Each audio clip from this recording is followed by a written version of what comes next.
नमस्कार दोस्तों, मैं स्वागत करता हूं आपका आपके इस चैनल पर जहां पर हम लोग अलग अलग विषयों पर चर्चा करेंगे। तो शुरू करते हैं। आज का टॉपिक है election of vice president of India. Constitutional position. The vice president of India is the second highest constitutional office. कहने का मतलब क्या है कि राष्ट्रपति के बाद सबसे ऊंचा संवैधानिक पद कोई है तो वो क्या है? वाइस प्रेसिडेंट का है, उपराष्ट्रपति का है। कहाँ लिखा गया है? Article 63 of Indian constitution. Ex officio rule, कार्यभार क्या है, करते क्या हैं? उपराष्ट्रपति राज्यसभा के चेयरमैन होते हैं। अच्छा, कुछ इन्फॉर्मेशन ये है कि वो ना ही लोकसभा के मेंबर होते हैं ना ही राज्यसभा के मेंबर होते हैं।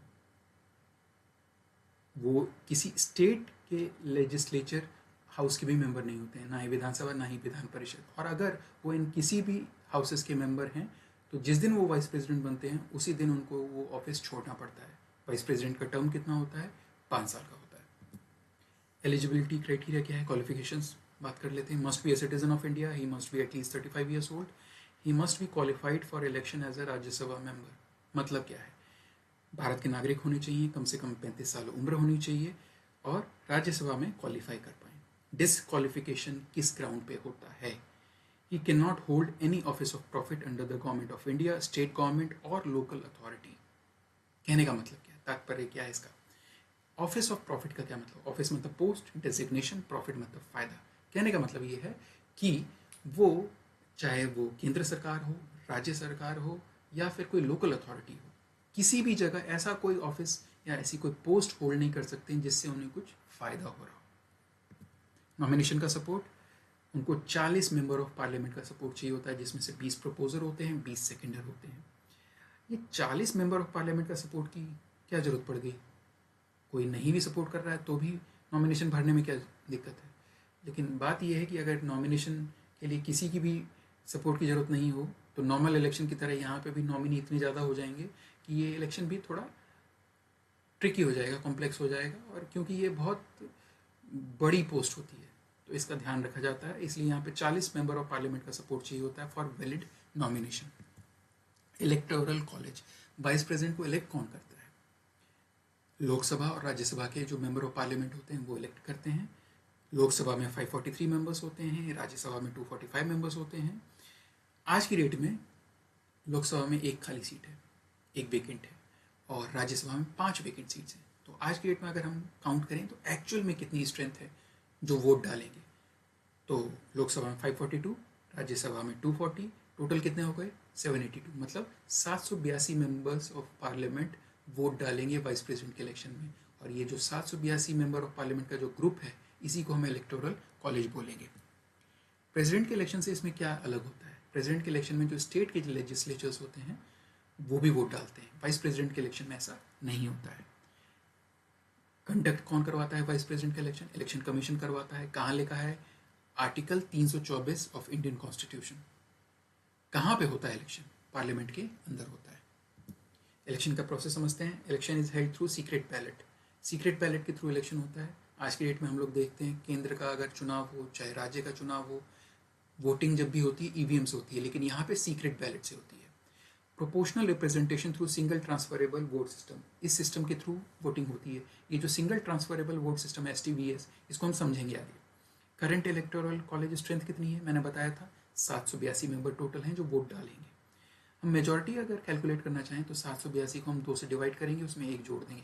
That means 782/2 + 1 which comes out to be 391 + 1, that is 392 seats. मतलब मेजॉरिटी के लिए कितनी सीट्स चाहिए? 392।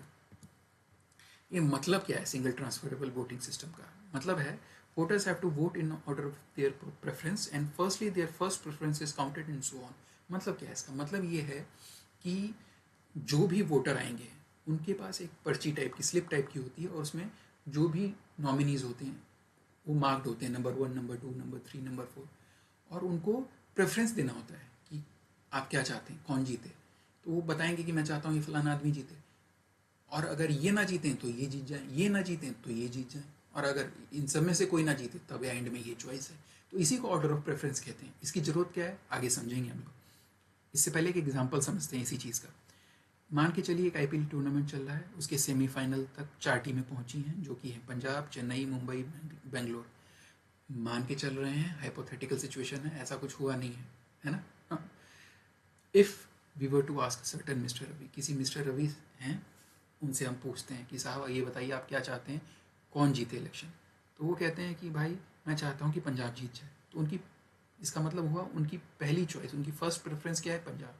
उनसे हम पूछते हैं कि पंजाब ना जीते तो वो कहते हैं कि फिर मुंबई जीत जाए। तो इसका क्या मतलब हुआ? उनकी सेकंड प्रेफरेंस क्या है? मुंबई। हम उनसे फिर पूछते हैं कि अगर मुंबई भी नहीं जीते तो क्या?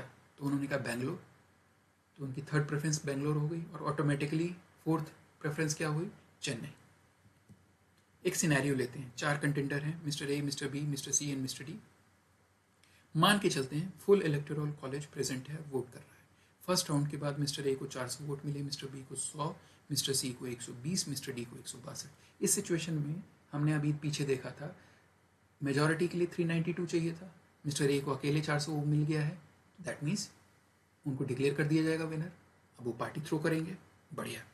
आगे एक दूसरा सिचुएशन है, वो लेते हैं। इसमें किसी को भी क्लियर मेजॉरिटी नहीं है। मिस्टर ए को 320 वोट मिले, मिस्टर बी को 200, मिस्टर सी को 120, मिस्टर डी को 142। इस सिचुएशन में क्या होगा? तो वो जो मैंने आपको बताया था कि वो स्लिप पे ऑर्डर ऑफ प्रेफरेंस काउंट करवाया जाता है कि मैं चाहता हूँ कि ये जीत जाएं, ये ना जीतें तो ये जीतें, ये ना जीतें तो ये जीतें। वो जो ऑर्डर ऑफ प्रेफरेंस है वो यहाँ पे काम आएगा। इस सिचुएशन में होगा क्या? मिस्टर सी को हटा दिया जाएगा कंपटीशन से, और मिस्टर सी को 120 लोगों ने वोट किया है। तो उन 120 लोगों ने जो अपनी सेकंड प्रेफरेंस दी होगी, नंबर 1 पे तो उन्होंने मिस्टर सी को रखा होगा, नंबर 2 पे जिनको रखा होगा वो काउंट किया जाएगा। तो हम एक हाइपोथेटिकल सिचुएशन ले लेते हैं कि मिस्टर ए को उन 120 में से 80 वोट मिले, मिस्टर बी को 20 मिले, मिस्टर डी को 20 मिले। तो फिर काउंट टोटल किया गया, तो मिस्टर ए को 400, मिस्टर बी को 220, मिस्टर डी को 162। तो फिर क्या हुआ? मिस्टर ए को डिक्लेयर कर दिया जाएगा विनर। अगर इस राउंड के बाद भी कोई क्लियर मेजॉरिटी नहीं है तो क्या होगा? सेम प्रोसेस रिपीट होगा। जिनको सबसे कम वोट मिले होंगे उनको हटा दिया जाएगा, उनकी अगली प्रेफरेंस काउंट की जाएगी, फिर से कैलकुलेशन किया जाएगा, और ये प्रोसेस रिपीट होगा। आगे बढ़ते हैं, इंपॉर्टेंट डेट्स देख लेते हैं। इस बार इलेक्शन कमीशन ने जो नोटिफिकेशन जारी किया था वो 7 अगस्त को किया था। Last date for making nomination 21 अगस्त को। Last date for scrutiny of nominations 22 August. Scrutiny of nominations क्या है? मतलब नॉमिनेशंस की जांच पड़ताल करता है election commission. Last date for the withdrawal of candidature, नामांकन वापस करने की आखिरी तारीख क्या है? 25 अगस्त। अगर पोलिंग की जरूरत पड़ी तो तारीख क्या है? 9 सितंबर 2025। और अगर काउंटिंग की जरूरत पड़ी तो तारीख क्या है? 9 सितंबर 2025। रिसेंट इलेक्शंस की बात करते हैं। 2017 में एम वेंकैया नायडू जीते थे, 516 वोट मिले थे उन्हें। गोपाल कृष्ण गांधी के अगेंस्ट उनको 244 मिले थे। 2022 के इलेक्शन में जगदीप धनकर जीते थे, 528 वोट मिले थे उनको, मार्गरेट अल्वा के अगेंस्ट, जिन्होंने 182 वोट पाए थे। जगदीप धनकर साहब हमारे आउटगोइंग वाइस प्रेसिडेंट हैं, जिन्होंने अभी अभी रिज़ाइन किया था कुछ टाइम पहले। करंट कैंडिडेट्स, एनडीए के जो कैंडिडेट हैं वो सीपी राधाकृष्णन साहब हैं, और इंडिया ग्रुप का जो ब्लॉक के जो कैंडिडेट हैं वो बी सुदर्शन रेड्डी साहब हैं। तो इसके साथ ही ये वीडियो हम ख़त्म करते हैं। मुझे उम्मीद है आपको इस वीडियो से कुछ नई जानकारी ज़रूर मिली होगी। अगर आपको ये वीडियो पसंद आई हो तो प्लीज़ इसे लाइक करें, शेयर करें और सब्सक्राइब कर दीजिएगा। ये हमारा नया सफ़र है और हमें आशा है कि आपका सपोर्ट ज़रूर मिलेगा। मैं चाहता हूँ कि आप कमेंट करें, बताएं हम कैसे और सुधार कर सकते हैं। और मैं चलता हूँ और फिर किसी और इन्फॉर्मेटिव जानकारी के साथ मिलता हूँ। धन्यवाद। जय हिंद।